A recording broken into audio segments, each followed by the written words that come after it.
السلام علیکم ورحمۃ اللہ وبرکاتہ۔ جی ناظرین، الحمدللہ رمضان المبارک کا بابرکت مہینہ چل رہا ہے، تو جہاں روزے رکھے جا رہے ہیں، سحری افطاری، نماز تراویح ادا کی جا رہی ہے، وہیں اہل اسلام مرد و خواتین تلاوت قرآن میں بھی مشغول نظر آتے ہیں۔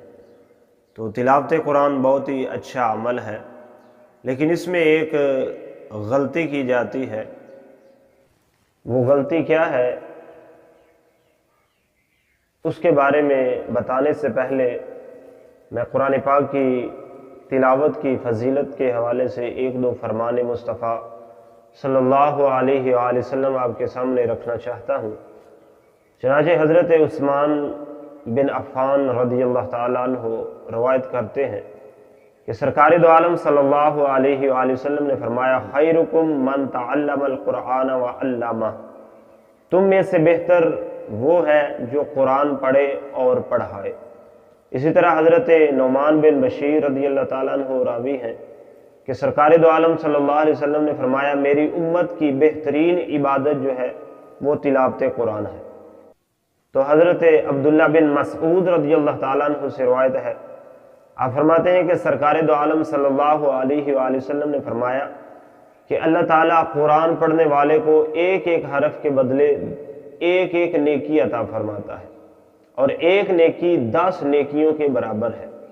اور سرکار نے فرمایا، الف لام میم، میں نہیں کہتا کہ یہ ایک حرف ہے، بلکہ الف علیحدہ ایک حرف ہے، لام ایک علیحدہ حرف ہے، اور میم ایک علیحدہ حرف ہے۔ یعنی یہ 3 حرف ہیں، الف علیحدہ، لام علیحدہ اور میم علیحدہ، اور ان تینوں کے پڑھنے پر اللہ 30 نیکیاں عطا فرماتے ہیں۔ تو جہاں عام دنوں میں 30 نیکیاں ہیں، وہی رمضان المبارک میں اس کا 70 گنا زیادہ اجر جو ہے وہ بڑھا کر مومن کو دیا جاتا ہے۔ تو تلاوت قرآن پاک یقیناً بہت بڑی سعادت مندی والی بات ہے، لیکن اکثر لوگ جو ہیں وہ اس میں ایک غلطی کر جاتے ہیں، اور یہ نماز میں بھی بعض لوگ غلطی کر جاتے ہیں۔ وہ کیا کہ قرآن پاک کھولا، جب قرآن پاک کھولا جائے گا تو اس کو دیکھنے کا تو ثواب ملے گا، اس کو چومنے کا ثواب ملے گا، اس کو پکڑنے کا ثواب ملے گا، لیکن اس طرح تلاوت کا ثواب جو ہے وہ نہیں ملے گا۔ اسی طرح نماز ہے، نماز میں کھڑے ہونے کا، رکوع و سجود کرنے کا ثواب تو ملے گا، لیکن اگر اس طرح نماز بھی پڑھی گئی تو اس کا ثواب نہیں ملے گا۔ وہ طریقہ کیا ہے، وہ غلطی کیا ہے جو کی جاتی ہے؟ وہ غلطی یہ ہے کہ قرآن پاک کھولا اور بغیر آواز کے اوپر سے بس دیکھ کر دل میں ہی پڑھتے گئے، ایسے بس کرتے گئے، تو اس طرح قرآن پڑھنے والے کو ثواب نہیں ملتا۔ اسی طرح جو نماز میں آ کر کھڑا ہو جاتا ہے اور زبان سے الفاظ ادا نہیں کرتا، صرف دل میں ہی ان الفاظ کا تصور لے کر کہ نماز ادا کرتا ہے، تو اس طرح نماز بھی نہیں ہوتی اور نہ ہی تلاوت قرآن ہوتی ہے۔ تلاوت قرآن کے لیے یا نماز کے لیے زبان سے الفاظ ادا کرنا ضروری ہے، اور اتنی آواز ہونا ضروری ہے کہ اس کی آواز اس کے اپنے کانوں تک پہنچ جائے۔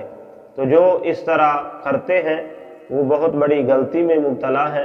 تو لہٰذا اس غلطی سے پاک ہو کر اللہ تبارک و تعالیٰ کے قرآن کی تلاوت جو ہے وہ الفاظ کی صورت میں کریں، کہ اپنی زبان کو حرکت دے، جو الفاظ پڑھ رہے ہیں وہ زبان سے ادا ہونے چاہیے، اور آواز جو ہے وہ کم سے کم اپنے کانوں تک آنی چاہیے۔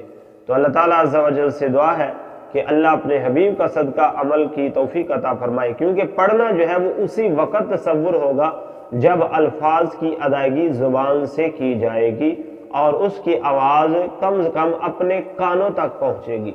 تو یہ طریقہ جو ہے یہ صحیح پڑھنے کا ہے، نماز بھی ہو یا قرآن بھی ہو۔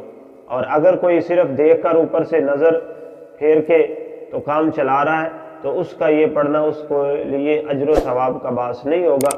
لہٰذا جو بھی اس غلطی میں مبتلا ہے وہ اس کو چھوڑ دے، اور قرآن کی تلاوت جو ہے وہ بول کر زبان سے الفاظ ادا کر کے کرے۔ اللہ تعالی ہم سب کو عمل کی توفیق عطا فرمائے۔